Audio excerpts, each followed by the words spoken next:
Ý nghĩa 3 số cuối điện thoại theo truyền miệng. Thứ nhất là số 136, sinh tài lộc, nhất tài lộc. Số 258, mãi phát đạt.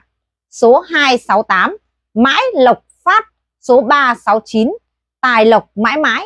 Số 389, tam tài bát cửu, đời đời ấm no. Số 456, 4 mùa sinh lộc, cả năm đầy lộc.